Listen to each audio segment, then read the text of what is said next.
So we are here at the September meeting of the Research Subcommittee for the Maryland Lynching Truth and Reconciliation Commission. Thank you to those that are here with us. We did not have a formal agenda for today's meeting, but as we have in recent months, we will use the public hearing schedule as a guide for our prioritization and recognition of needed research goals.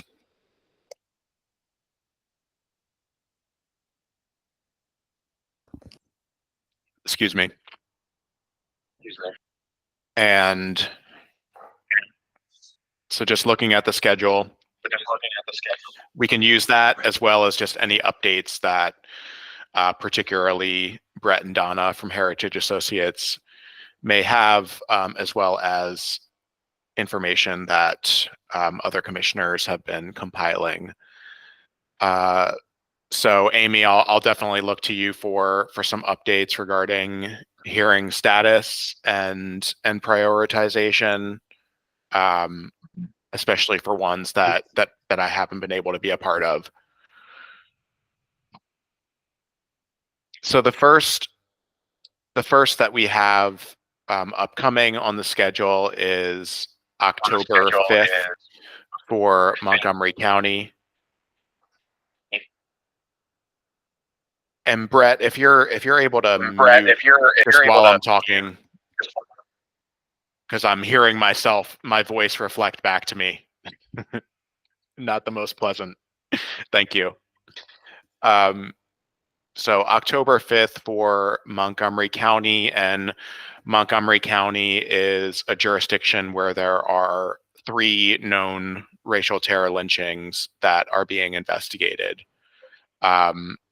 Amy, did you have any update or status regarding that hearing from the planning perspective? We're waiting on a venue confirmation, but it should be at the Universities of Shady Grove, but we don't have that officially yet. I did not make the last meeting. I think I was double booked into a couple of different things at the same time. So I do see a run of show, but the run of show is not including any descendants. So that would be my question. And I did see that some bios were sent today. Thank you so much. I just haven't gotten through all of them. And I don't even know who all was sent today. I don't think any of those were Montgomery County. They were Harford, St. Mary's, and Calvert County, and we're just now refocusing on Montgomery County. That sounds good. Just so everybody knows, Montgomery County, the Attorney General is attending that hearing.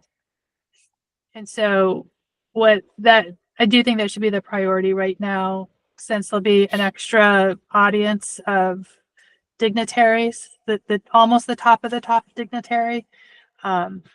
So that would be great. You said that there was a run of show, which I think I may have seen. Do you know who is participating as far as on the local coalition side, and I guess in particular, who's representing some of the research and kind of biographical share out? Yeah. You probably have not seen anything because I got a draft yesterday and then I've sent back questions. Tony Cohen, who is one of the local MoCo LMP folks, and then a woman named, I don't have my notes in front of me. I'm sorry, I'm in the car. And so the other person is Sarah somebody, and they were going to, I imagine. Yes, thank you.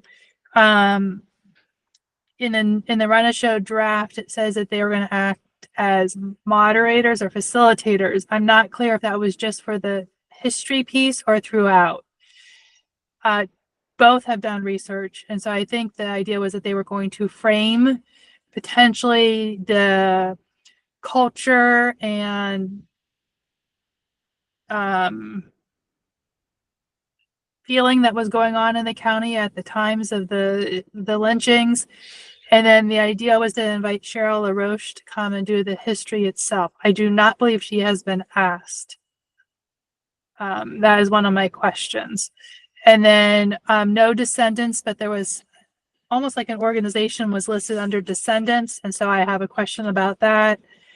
I'm going to actually suggest that Jason Green, who is the chair of the commission, R&R, speak during the response period after the break, and potentially ask if Tony could be moved there, because I think he's good at reflecting back the impact of the lynchings on the community. Otherwise, that's it right now. So that's why it's very much of a draft. I'm happy to hear the names that you mentioned.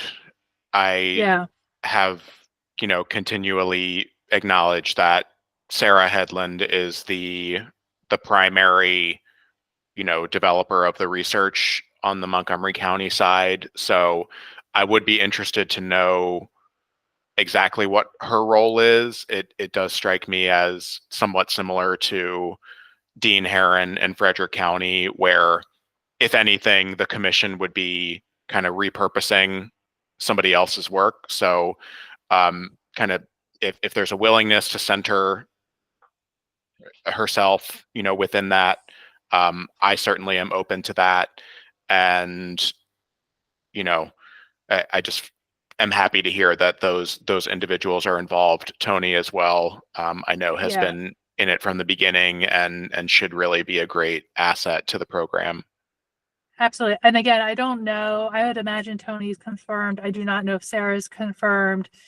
And yeah, I would see, David, your role to be similar to that of Frederick and some of the other counties, where the local partner stakeholders are able to really present the history, and you're coming in behind them, validating the history by reflecting on the research process that's been in place, and then making any connections. Again, much like Frederick County. And Brett, I see your hand. Amy, this is born out of curiosity only. Do you know if the Slave Museum or the Sandy Spring Museum are involved at all? Not in the meeting notes or the meetings I've attended. Is there a particular person or angle that you're considering? No, my church is in Montgomery County, and we're doing some things with the Sandy Spring Museum, and we have done some joint historic things with the Slave Museum. I was just curious. Yeah, that's a good idea. The Shady Spring Museum is really thinking about community and all that. So I'll bring that up to them.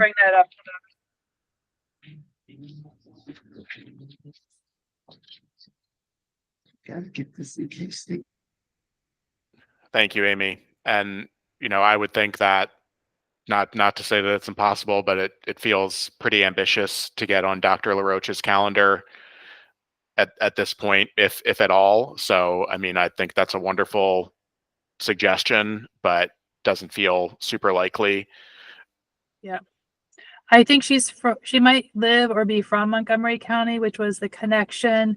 Okay. My hope would be, if she says no, that we actually are able to get her for the grand finale hearing, where we do institutional review / reconciliation, and that is tentatively scheduled for February. I think she carries so much gravitas that's really the space for her. But I understand why Montgomery County would want to partner with her on this. Great. So I guess my follow-up step would be to just confirm with whoever the liaisons are and the logistics committee what the role of the committed speakers are, what role I and the research committee need to play, and then we would certainly shift some of the research focus time toward descendant identification. But again, with the time frame as it is, and to my knowledge, there hadn't been any descendants identified in past years, nor by folks that were working on the local level. So we can flag that, but that feels like another element that would be pretty challenging with where we are. Agreed.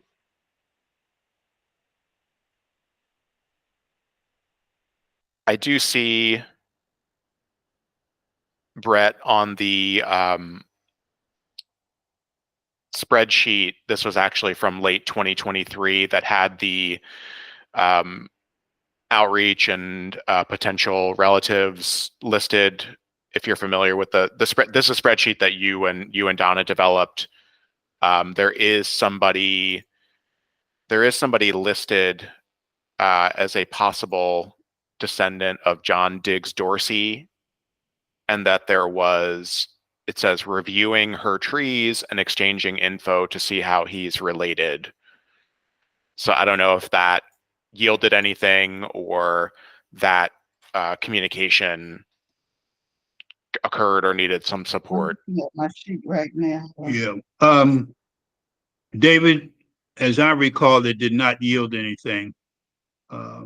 But to be completely candid with you, I have to admit, I thought the next hearing was in Harford County. So that's where our focus has been. So give us a day or two to get up to speed on Montgomery County.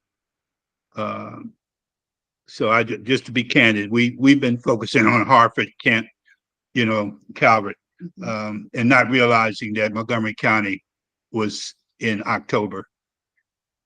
However, I do remember I made contact with someone who I only know by the code name they use on Ancestry.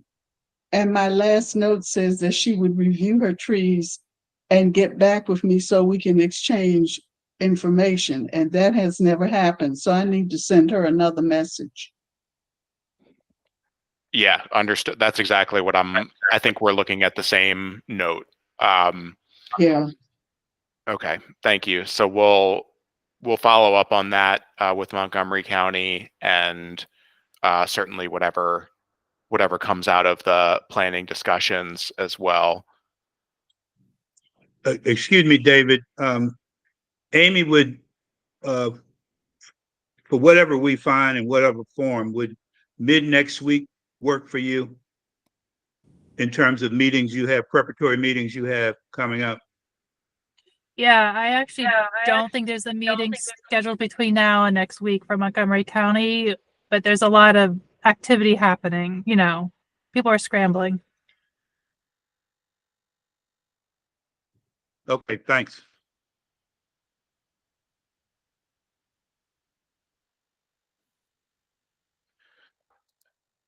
And then looking again toward Cecil and Harford County, we do have that following October 26th. There have been pretty consistent meetings related to that, and we've also had some recent updates regarding potential descendant outreach. So I know that there was a family tree and likely connection shared earlier today. So Brett and Don, I don't know if you want to speak to that, just kind of reiterate your update about Lewis Harris. Yes. Found a man on Ancestry named Simon Hemby, Hemby. And early this morning, he sent me his genealogical information, and I learned that he is not related by blood. His uncle married into the family, but he did give me the name and the location.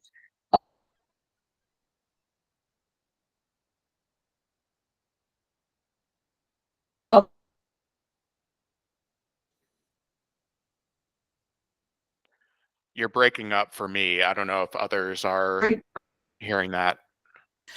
Yes, same here.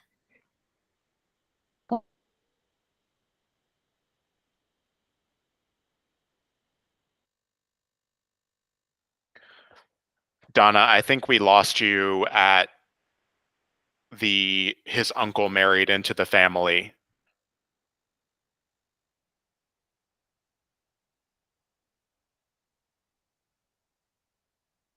And I think they may be frozen now. Can you hear now? Yes. Yes. Okay.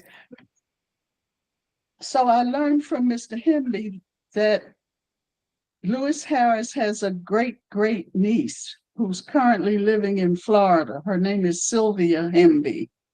And I've asked him to give her my contact information to see what her willingness is to participate. I don't know that she would want to hear for the hearing, but perhaps we could do a recording. I'm anxious to find out if there are any stories that she has heard about the lynching, because David, as you recall, the other people we found never responded to our efforts to contact them. So this is a good possibility.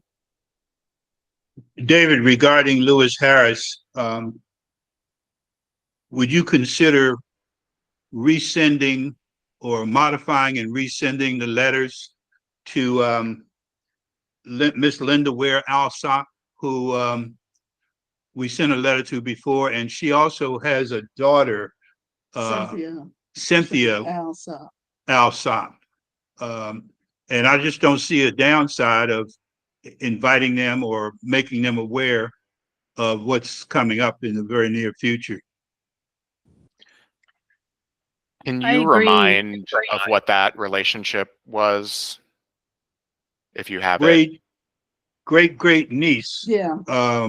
Second great and third. Second and third great nieces. Linda Ware Alsop is the mother of Cynthia Alsop. So they're second and third great nieces to Lewis Harris. I forget, one of his, was it his brother or sister? I think his sister married into the Ware family. Yeah, his sister married into the Ware family. And there was an outreach attempt. That was about a year and a half ago, I believe. Yes. Yeah, we wrote a letter at first, and then Conley wrote a letter, a follow-up letter. Yeah, so it could be modified. Yeah. Sorry, go ahead, Amy. Modified, and then also say the hearing is scheduled. Because that one, there's a location confirmed, dates confirmed, everything. So whether or not they would want to testify, invite them to testify and or at least attend. And it's really their choosing, that's their choice. Let me see what's in there.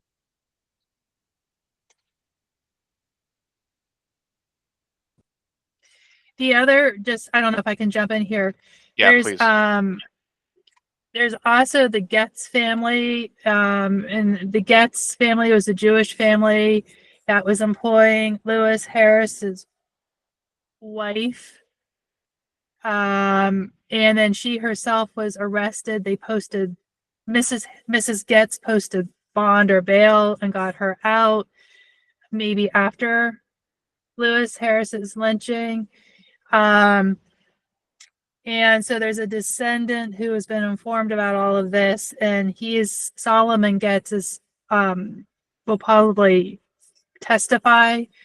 I talked to David, Chair David, earlier today. I heard through a grapevine that there might be a little bit of like the white savior approach from this guy, and so I'm gonna circle up and make sure everybody's on the same page about the purpose of this hearing. I don't think we need to go down that road. And then there's also a descendant, Tremaine Smith. She is a descendant of an enslaver. The enslaver, to everybody's knowledge, the 5 victims were not necessarily enslaved by her relative. her ancestor. But this particular local partners, Hartford and Cecil Lynching Memorial Project, I think it's important for Tremaine Smith to speak about the complicit role of community. And she's been in all the meetings. She's part of the Lynching Memorial Project. And I don't think she's going to come from it as a white savior, this is about me approach. This is really about community responsibility.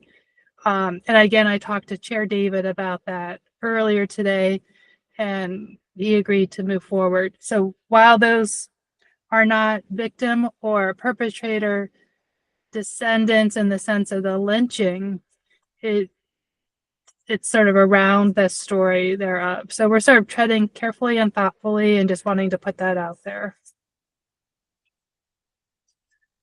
And I don't think there's any other descendants for any of the other 4 victims.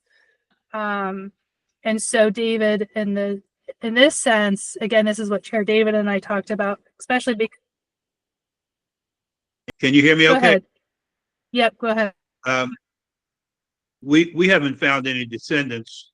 We have found, and I assume the local people know this, who own Fred Pierce. Talking about the genealogy that was done. We did an extensive genealogy on Captain Pierce to try to determine if there was of the people he enslaved, and we could not find a single person listed by name.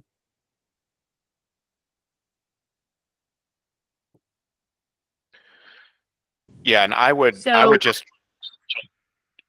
just remind too that and even when there are those, lack of success as far as finding, and that's something that I need to include in the report too. So even the specifics of, this was the strategy we employed, and these were the routes that we tried. So if I could request, if we're talking about Cecil County, but really any county, at least a quick synopsis of what efforts were taken, and that's also, as we talk about the outreach to individuals, that's another thing I'm gonna want to compile for each hearing. So even if we are unsuccessful in incorporating a descendant testimony, we at least record and present to the public, the ways that were tried. And if somebody then hears about it and wants to engage after the fact, that's another way of going about it. Yeah. Usually that Thank you, information David. by tomorrow. Okay.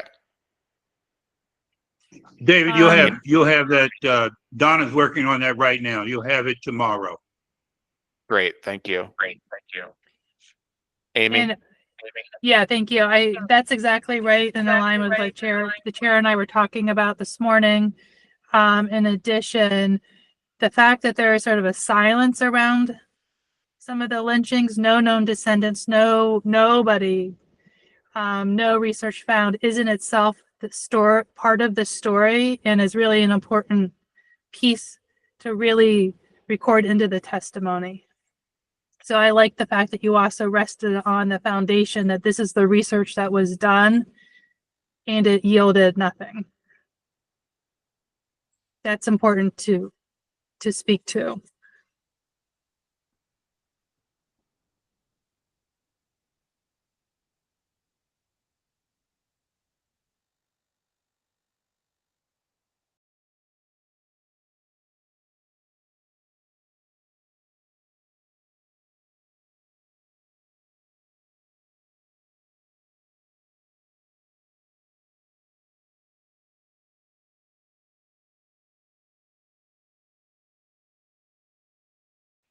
Their run of show is a little bit more solid than Montgomery County.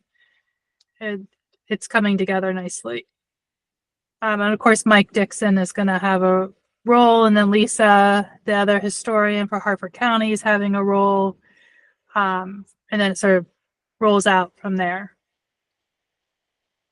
All right. Well, I'll be sure then to also kind of compile. I'm not sure by next Monday what my schedule situation will be, but that will be my goal, to get a committee report over for that meeting, whether or not I can be there, and at least have that update available. For the new descendant, Simon Hembley's niece, I've lost track. I think we can give a verbal update at Monday's meeting, but I don't know if that local stakeholder should be reaching out to her. I think the first contact again should come from Brett or Donna. But certainly we could do the update. You are muted. I can say. Not her fault. That's, can you turn on closed caps? This is clarity. What was her?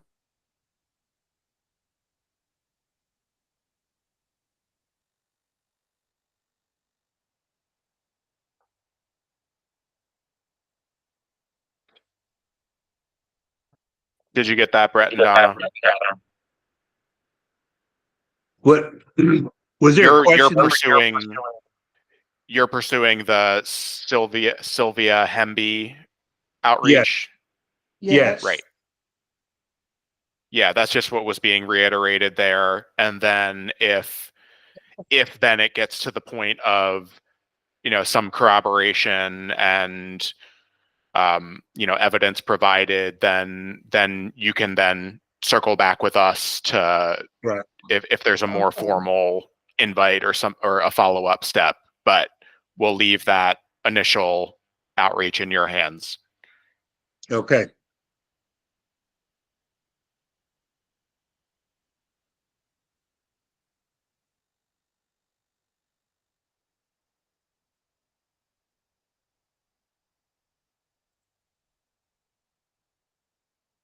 And hello, Commissioner Hughes. Thank you for joining as well. We're just kind of moving through the schedule of hearings and updating as we have them, and definitely noting your involvement with the Eastern Shore, Upper Eastern Shore segment. But next we have the Southern Maryland counties, St. Mary's, Calvert, and Charles, but with St. Mary's and Calvert being the two that have known identified racial terror lynchings. I think that planning has been going on pretty substantially for a while. I've had some recent updates as far as one of the speakers, research-based speakers, providing slides. So I know that I have that step to review, or I should say this committee has that step to review the slides. So I don't believe I had forwarded that along, but I'll make that a follow-up step for myself. As far as the Calvert, that would be the Calvert County case. So if I have, great. If I have not, I will double check and make sure that gets to this committee, and carve out some time myself for that review. And ideally that's a step that happens. I know ideally is a word that has no place in the practical world here, but if we have time to review, especially if we know a speaker is going to be on behalf of the community for the research portion, having that opportunity to connect with them and review notes could be really important. But in lieu of that, at least having a research presence in the planning conversation so we can verbally, be on the same page about what's being presented. So that was the most recent update I had about St. Mary's, Calvert, and Charles. I don't know if Amy or anybody else had anything on those fronts. I do not. I'm a little more hands off on that one, as I've been because Michelle Coles is the point, and has that well on hand. So if you need me to circle back to her specifically on anything, I'm happy to do that. I don't think so. Again, it seemed to me from being somewhat participatory that things are moving in the direction they need to be, and again, the research committee has its tasks as far as collaborating and reviewing what information is being shared. Brett and Donna, anything from Heritage Associates regarding Benjamin Hance or Charles Whitley? Yes, for Benjamin Hance, we found a relative, I believe she's a third great niece named Crystal Herbert. She says she's willing to participate. And for Charles Whitley, we have 3 ladies willing to participate: Jean Barnes, Elaine Juggins, and Shatia Preston. Do they have contact So- information? I forgot. Information. I have contact information for them, which I will forward on the chart tomorrow that I'm sending David.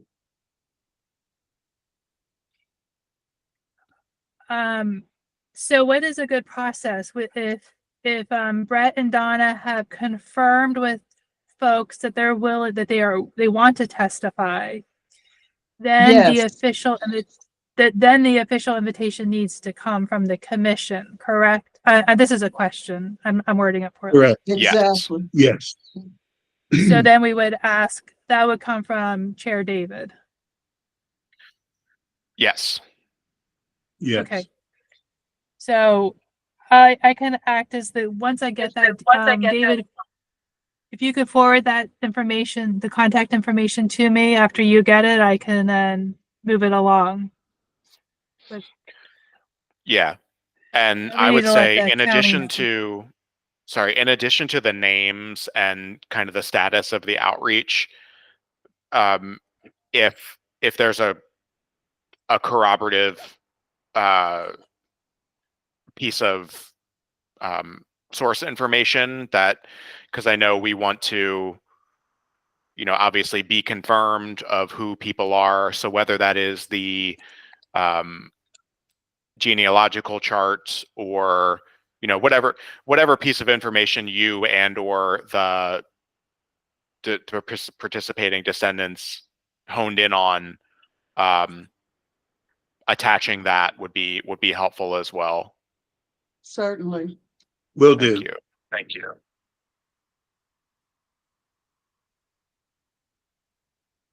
And as I recall, I know that I'm fairly certain that on the Calvert and St. Mary side, they had not identified descendants of the victims, but they had mentioned the possible descendant of somebody who served on the grand jury after the fact, which was another, and I think there was if I recall, there was resistance to participation or, communication that fell off. So just acknowledging that again as another avenue that was pursued, I believe more so by the coalition kind of local community members than the commission or our committee.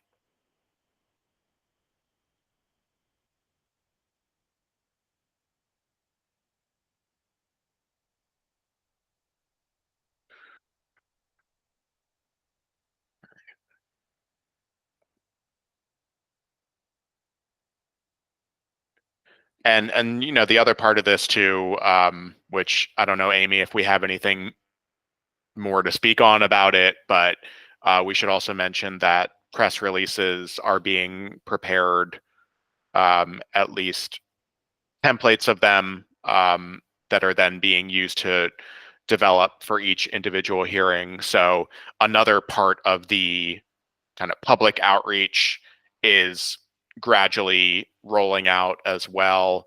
And the Maryland Lynching Memorial Project, again, is supporting on the kind of coordination and registration side. So, some of those pieces are coming together, and I don't have exact status on them, but just to mention that those pieces are in play. Yeah, yes to all of that. In some cases, because the venue hasn't been confirmed, it makes it challenging to send out a press release or open up registration. So, Absolutely. Yep. All right, moving from Southern Maryland to the Upper Eastern Shore, which encompasses Caroline, Kent, and Queen Anne's County. So we have that set for December 7th. And I know there have been some coordination meetings around those cases. So I don't know, Elizabeth, Commissioner Hughes, if you had anything to share, or just any reiteration of needs in that respect. So we're going to have another planning meeting next week. That's the next one. And I think at that meeting, we're going to talk about speakers. We've sort of locked in the location now, which is great. And so we're looking for 3 local folks to give the history presentation. So your point to having them coordinate with you, with the History Research Committee about how their remarks develop will be helpful. So one is Kia Pierce, who is from Caroline County. The other is Darius Johnson from Kent County. And the third, speaking to Queen Anne's County, is yet to be determined. It's either Yolanda Acri or maybe Hestinson, or we're not sure yet. So that's still to be determined. Maybe we'll know at the next meeting. And they understand they have this short period of time in which to give the presentation of 15 minutes or whatever. Right. So I think that's shaping up pretty well. And if I should be trying to do a meeting with the 3 of them, with the committee or with you, David, or with whomever, let me know. And I'm happy to do a meeting poll to sort that out. Because I think they're looking for, support as they're doing this. And as far as identifying descendants, I think we've had some email exchanges with you all about folks who have sort of stepped forward and self-identified. And so I think as far as the committee goes, I guess a question I have is, if in this meeting next week, some names are brought forward, how do we handle that? Do we say, okay, that's great, let's forward their contact information or their information onto the research committee? What's the best way to handle that? Because I don't think we want as I understand it, our planning group for the Midshore hearing to be saying who can and can't speak. And I'm just not sure on how to have that conversation. are you talking specifically about potential descendants? Or are you talking about other? I think more potential descendants. I'm thinking that if there are the conversation about maybe the representative of the local NAACP chapter, that's not as loaded, right? It's more people who say, yeah, that's my family. And there's been some conversation on, we want to have some documentation that, yes, that is their family. I think, as Brett said, there were 2 Asbury Greens who've been identified in doing the research, and you may be related to Asbury Green, but not the one who was the victim of this incident. So it's that part that I'm unclear how to provide guidance in the meeting, because there may be questions. And maybe I'm stepping on David's toes, but I would suggest asking them to send the names and any corroborating material, such as the family tree, to you, and then you, Elizabeth, and then Elizabeth, you forward it on to David and Brett and Donna, so they can vet it and say, we just need to have affirmation from the commission's research team. That we're not doubting their, their family or what they're stating, but we just need to do due diligence before it's presented. And somebody can still speak in the public comment section. We don't want to, not have somebody speak. And anybody who speaks should still be standing up and say their name and how they are connected, how they are related. I am the fourth great granddaughter of. I know this because, and that's something that has been missed at some of the hearings. Yeah, I would agree I don't with know if that that. helps. Just But yeah, I would say just in general, yeah, forwarding names, contact, and corroborating information our way would be a perfect next step, and that would allow us then to, if there's further collaboration needed. So I guess it also kind of depends. Are these individuals that have just been named, or are these individuals that have already been working with the local coalition or that are kind of familiar with the process already? And maybe you don't know that, but I don't know. right. I think there's somewhat of a distinction there. But in general, yeah, that just have them and or you forward it to myself, Brett and Donna, and I would put Chris Haley in there as well. To speak to Amy's point, that might prove difficult. Most of the people that we have found who are willing to participate, I'm the one telling them how they're related. They have no clue. So I'm wondering if maybe they could be introduced as by someone from the commission or the committee as the fourth great niece of so-and-so, because most of them don't know. When I tell them how they're related, they can understand that, but they really don't know that how they're related to somebody who was born in the 19th century.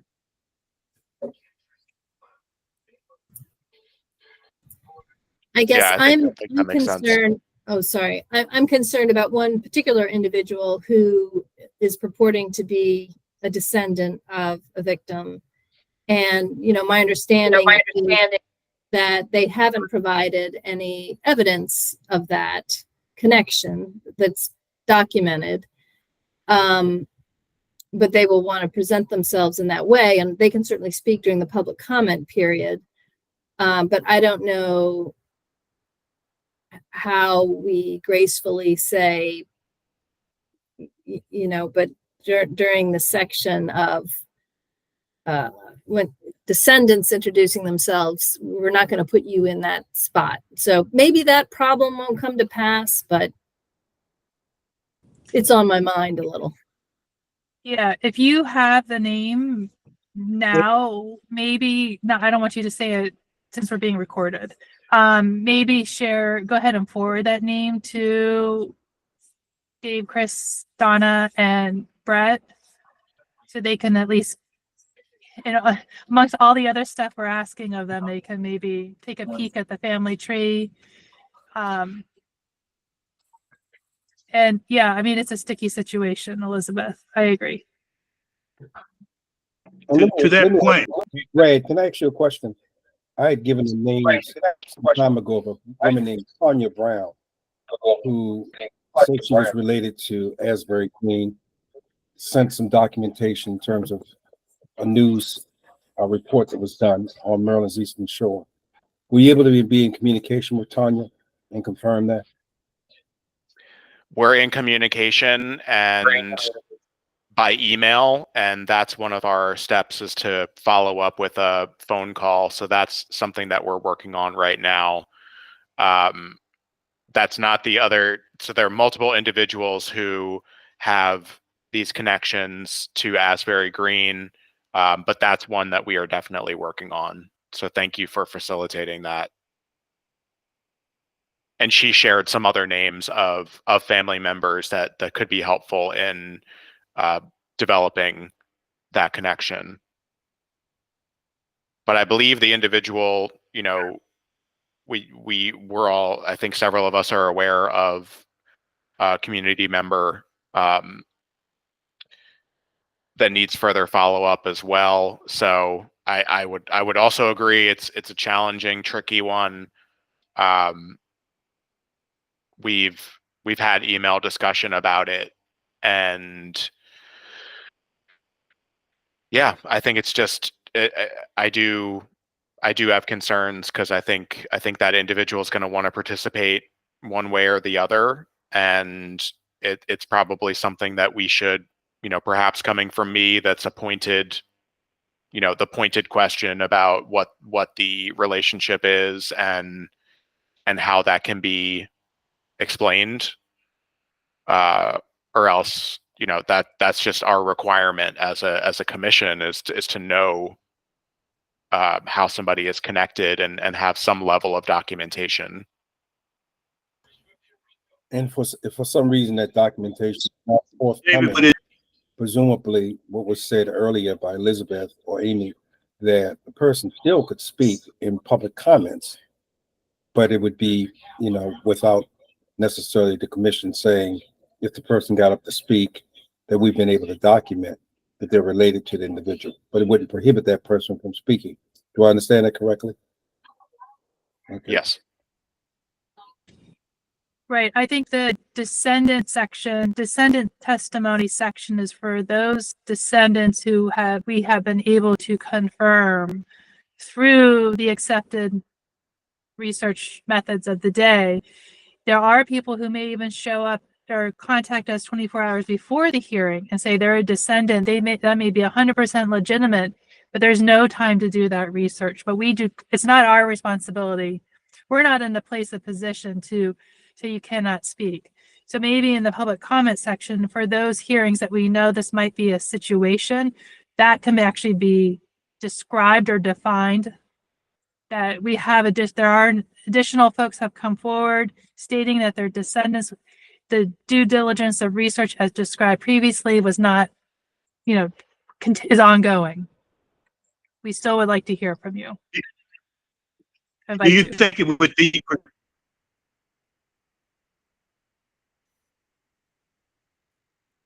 Do you think it would be productive?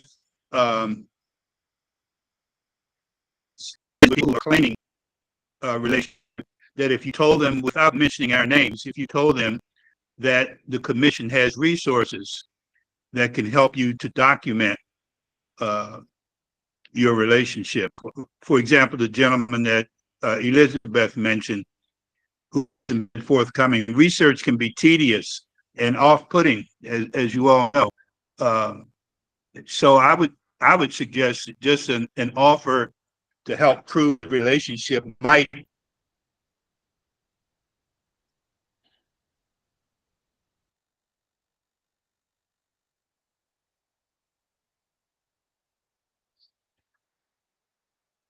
I think you've frozen on us again, unfortunately, Brett and Donna. But if we get you back, we can continue that thread. But I think from what I heard, I am certainly in agreement that puts a more positive tone on the collaboration as well. That we want to work with anybody who thinks they have a connection, and that means bringing to bear the resources that we have as a commission for research, for connecting with repositories and things like that. So again, if you're able to, if your internet cooperates and you're able to add back on, please do. You say, first of all, Donna is moving next year, so that should help with our internet problem. But I heard I think we got the gist of each other's conversations, that it's to make a positive outreach. Okay.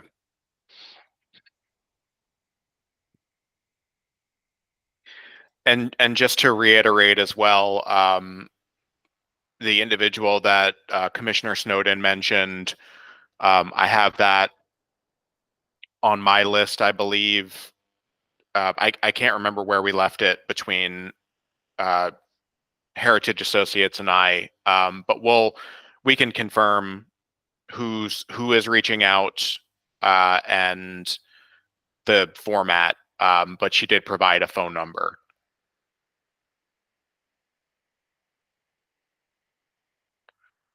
And then the other individual, I for sure will take that and pursue again by email.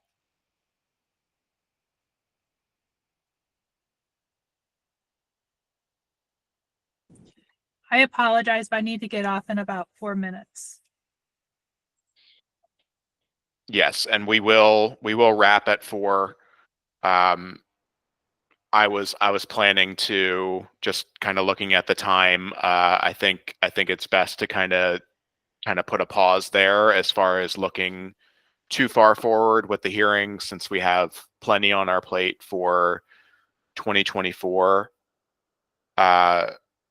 Any additional updates? If I can just open the floor generally for any other updates or questions, and then we can wrap.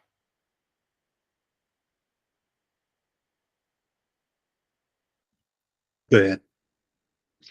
For Caroline County, I don't know if I shared this with you before, David, or not, but we do have one person who's related to Jim Wilson. I can't recall at the moment what the relationship is, but we're working on that. And for Queen Anne's County, for Asbury Green, we have Tina Sewell, whose relationship has been thoroughly documented. And Diane Evans. Oh, and Diane Evans. I'm sorry, I forgot her. If I could just add very briefly, we've done a lot of work on Asbury Green, and in all of our research, we've only found one document that would indicate he had a son. The census will show that he had 3 or 4 children, but we have been unable to document those children. And when you look at the age difference between him and his wife, and we have recently found 2 of those children listed with another woman as her children, and the other woman is closer in age to Asbury Green. So we need some DNA or something. It's a mystery that we're working through. But we do have documentation where his son said, "That's my dad," but we can't find documentation for any children. So we're suspicious, particularly given I think the 20-year age difference between him and his wife. 2 Asbury Green. And then we found that there's 2 Asbury Greens. So it's interesting, but I thought I'd just let you know about it. So are the 2 Asbury Greens, is that a complicating factor where the birth date is close enough that it's Yeah. making it One challenging to is say what listed as- should be associated? One is listed as being born in Maryland in 1863, and the other one is identified as being born in Queen Anne's County in 1863 or 4. I forget which now, but it's a year's difference in the birth date. And the second Asbury Green, we have not yet found him in Queen Anne's County. We found him living in Delaware, but with indications that he was born in Maryland. But I believe there may be a connection because of the common name. It actually, at least David, during your part of that of the Midshore hearing, it might be worth calling this complicating factor out as it relates to the research, and so putting that also in the hearing, because as folks are coming forward, I think that's really important. Again, it speaks to the importance of the research and really hearing everybody here as folks coming forward, not dismissing somebody, but really thinking about are they related or not. Yeah. The other thing we have documented Tina Sewell back to Asbury Green's brother. We've done that, and there's a woman in New York, and quite frankly, we do not know if she's living. Her name is Diane Evans. We've documented her back to Asbury Green's son, Robert Jacob. But we're hesitant until we do a little more work to connect her to Asbury. But we have connected her to his son. And you said, I know you've shared this previously, but you said that Miss Sewell has been in communication. Yes, frequently.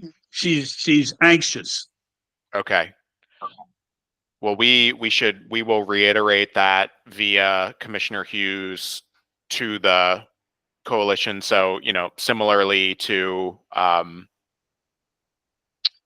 just packaging the known descendants, status of outreach, and then we can take that, and if it's ready for the step of a formal introduction or formal invitation, I should say, then the commission leadership takes that. Right. So David, we're going to focus, if I understand correctly, we're going to focus in the next on Montgomery County, and we're going to give you the reporting that you asked for in the next day or two. Yes. And I'll forward the email that has all of the hearings kind of compiled in one place. I know it's a very fluid situation with the various planning going on, so we want to make sure people have those things on their calendars and on their radars. I know it's a a tangled web of scheduling for sure. So thank you all for being here today, and we will certainly look out for follow-up on profiles, descendant identification, and continued gaps that other commissioners can help support. All right. Bye-bye. Thank you all. Thank you.